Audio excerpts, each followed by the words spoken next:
In this video we've going to be covering leaking injectors on 200 and 300 TDIs.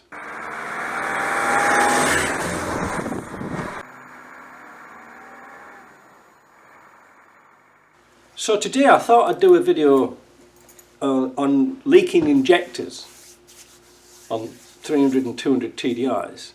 Now I'm going to use this example of a 300 TDI because down here I did a cross section. I cut this head in two and now we can see where the injector is, and this is the screw thread that holds the clamp down. So if you've stripped this and you're going to get gung-ho and you're going all the way down, it's very easy to cut into the water jacket. So why do the injectors leak? Well, they can leak for two reasons. They can leak fluid, diesel, out of this here. This is the cap, there's your nozzle, and in here is an extremely fine thread.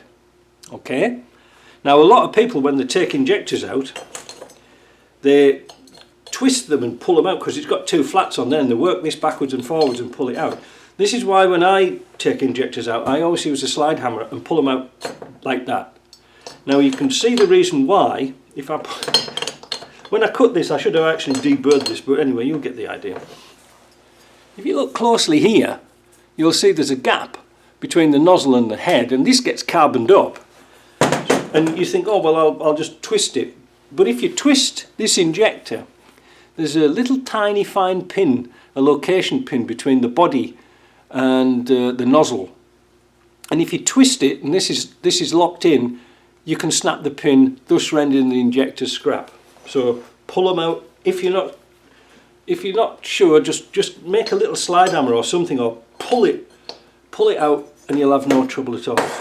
Now, where can we start? This is a typical Britpart headset, 300 TDI. We're all common with Britpart stuff because we know it's no good. Now we've done this before, but I just want to show people who's a newbie, they're not copper washers. Even the aluminium ones, if I can get an aluminium one, or looks like aluminium, down there, you can see it is steel. Why go to all the trouble of making steel washers and then copper plate them? Why not just make them out of copper? This has always been a problem. So what happens? Well, I'll show you when I can find a washer. This is a little copper washer. I only keep copper washers. There they are down there.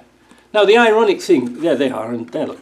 And the ironic thing is, with the Britpart ones, if you order Britpart copper washers for the nozzles, for the injectors, in packets of 10 for example, they're all copper.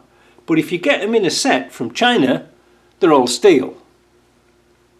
So what happens? So you got your injector, you're going to put your nozzle, you're going to put your seal on. Pay close attention, there's a little ring inside there. And on there's a raised portion. Can you see it? Little raised portion. Don't put them upside down so that the raised portion sits in that ring, otherwise they won't do anything. You want to put them on that way around so the raised portion is pointing towards the head. Really? Yeah. So when you put your injector in like this, that copper washer is going to be softer than the surrounding materials and crush ever so slightly whilst you tighten this down. This is why you don't go really raving them down and pulling injectors down when you've got a steel one, because the steel one won't seal and all the gas is coming up through here and round here, and you can tighten them up forever and a day and you still won't get them to seal. So kids, what do you do if you've got a damaged seat? Easy.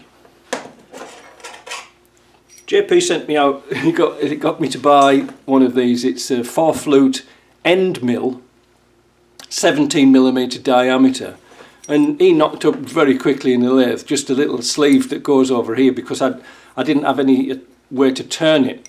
So he just made me a sleeve I can put a little T-bar through it, like a Tommy bar, and then I can put this in here and turn it like half a turn, because it's 4 flute, so just turn it a little bit. Now remember, put some oil on it, All right. You don't need to go like a man, like a bull in a china shop, because as you can see there, look, you see here, see how it polishes up that seat?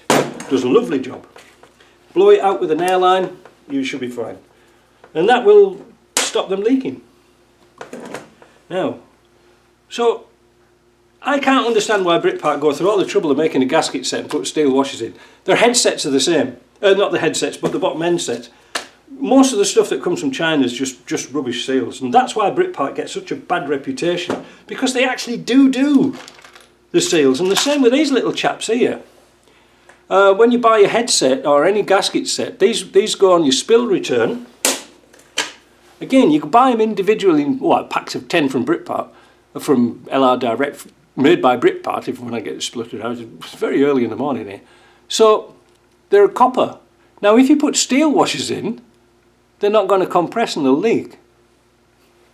Funny old world, isn't it? Now, what was I going to say? So, whose gasket set should you buy? Well, here's an L-ring. L-ring? L-ring. Yeah, L-ring. I'm looking at it upside down. These seem to be the best gasket sets so far. I don't like the pane sets because it comes on one sheet of paper and all the gaskets are paper. Even the P gasket in here is steel, like a pressed steel, whereas the pane one was just a piece of paper, and I didn't like that. But looking at the washers in here, there's the copper washers, and oh, that's my magnet. That's how unsticky they are.